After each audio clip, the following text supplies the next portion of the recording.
Welcome to This is Real Life, a special program that came from the community meeting we had several months ago in reference to trying to get young people to understand that prison and jail is no happy place, that it is not the fun and the games that you think that it may be.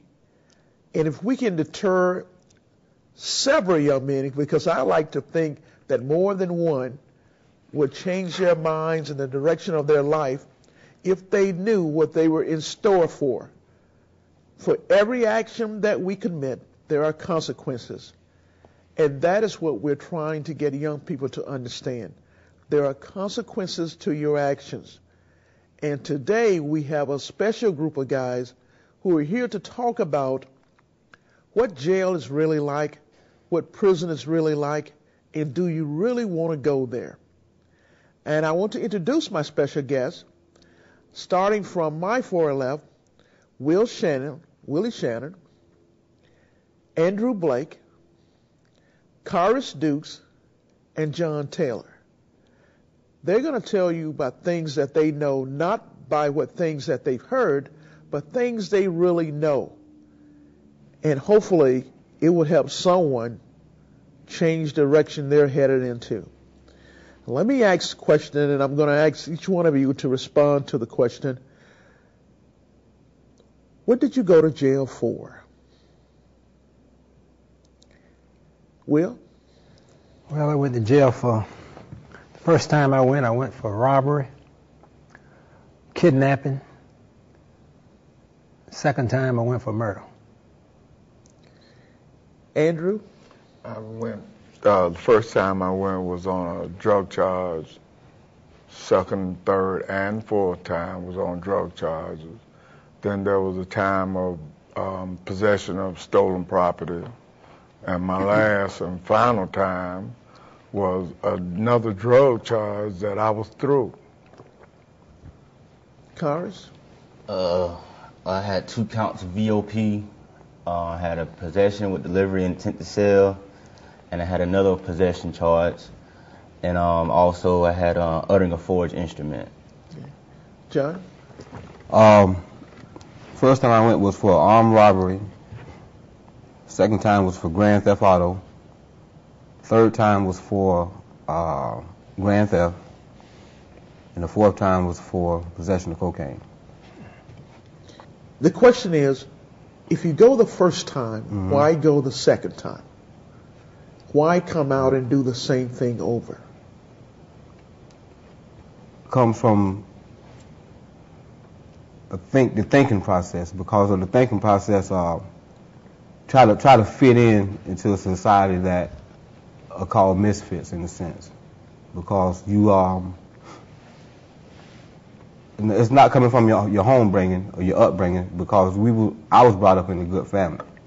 It's just that I chose to start hanging with the guys on the streets and started feeling a part of, wanting to be a part of something that now I know is negative. But at the time I thought it was going with the Joneses, in a sense.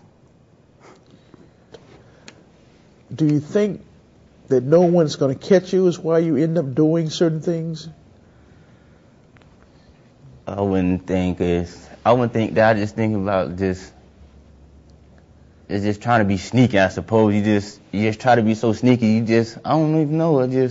It's hard to explain. When you just do the crime, you're just trying to survive, I suppose. You're just trying to get what you need to get at that point in time. You ain't even think about nothing else. You're just trying to do what you got to do to survive. You're just probably going through a struggle or something. You're just trying to move on, but at the same time, you see it right there in front of you. That's an opportunity to try to make your life better, but in the end, it's not even making your life better. It's making it a lot worse. But like you said, you don't see it at that point in time until you done actually did what you had to do.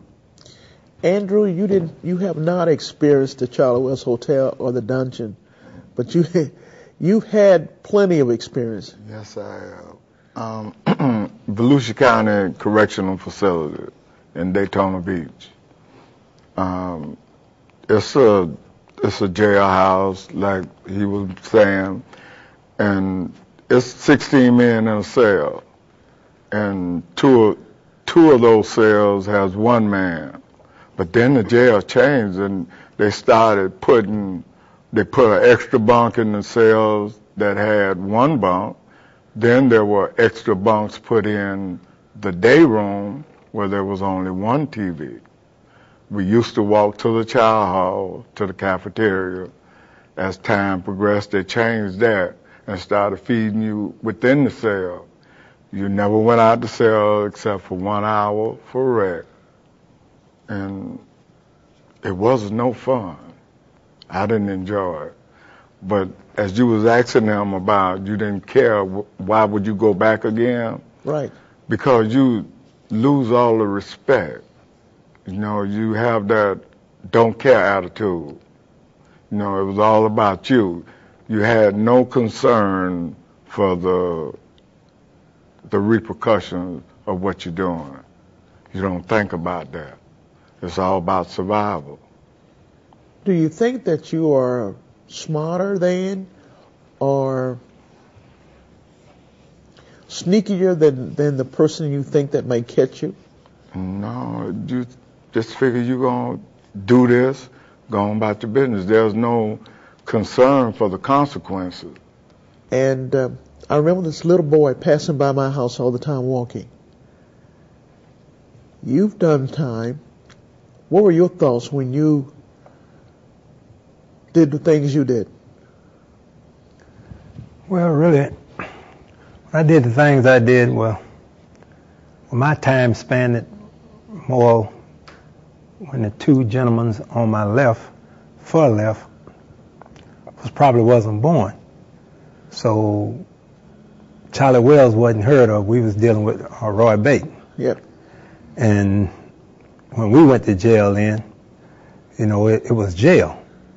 See, and they upgraded it. Like they say, jails now have been upgraded,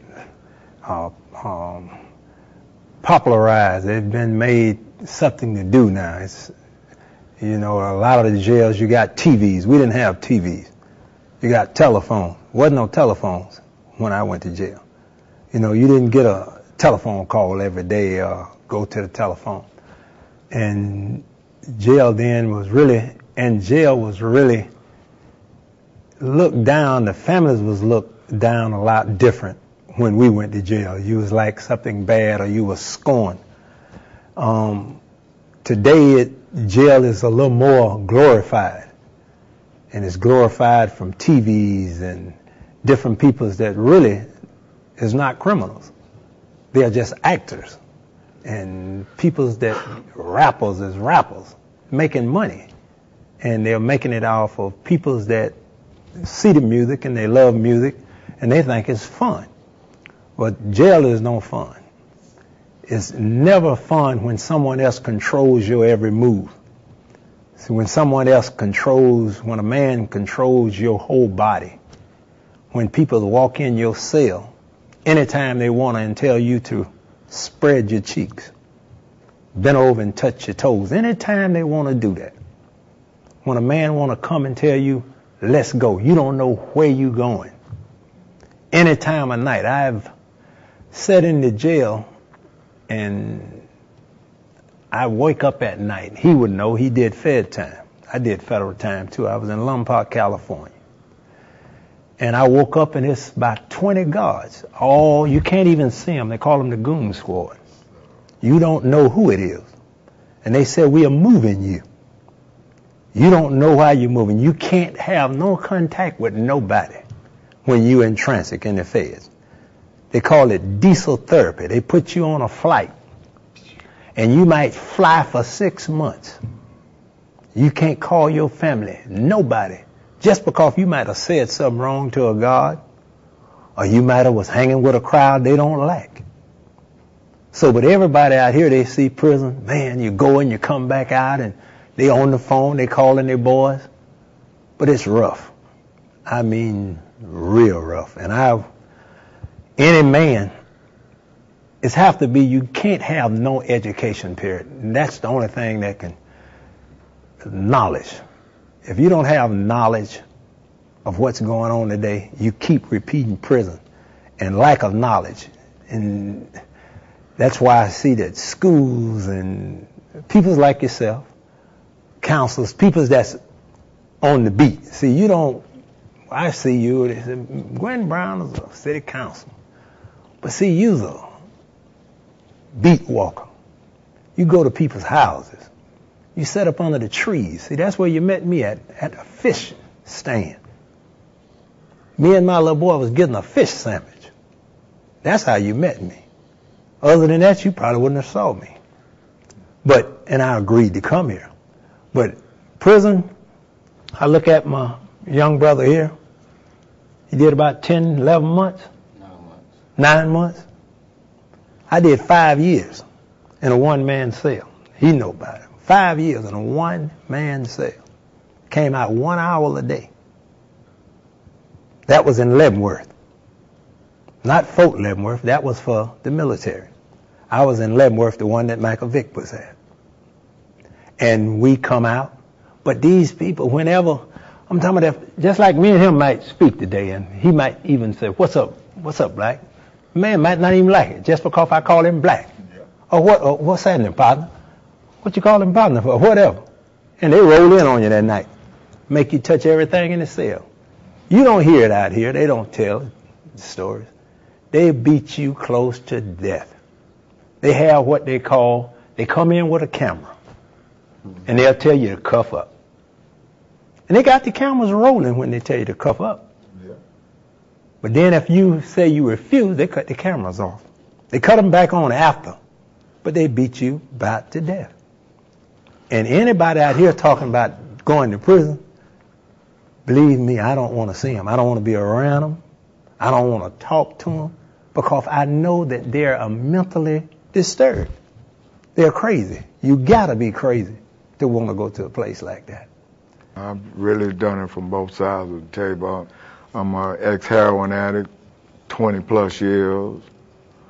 Ex-crack addict, 15 plus years.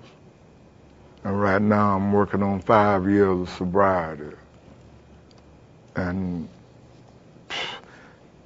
now I look back at my life and realize that I was crazy for even wanting to do that. I guess wanted to be part of the in crowd. You want to be part of something, just like the guys tattooing. You know, everybody want to do, you know, he doing drugs. You want to hang on the corner, you got to do drugs. If you don't have no knowledge, you might go anywhere. If you're a dumb person, you can sit here and say, I won't go to prison, but you won't know how to stay out. Prisons they're roadblocks. And if you don't have nothing up here, you might, prison is probably your easy shot. You might be killed or whatever because you don't know where to walk. You don't know where to go. You don't know where to stop. So we gotta get out, you know, myself, I try constantly, any chance I get to try to teach somebody something because I owe somebody. I owe.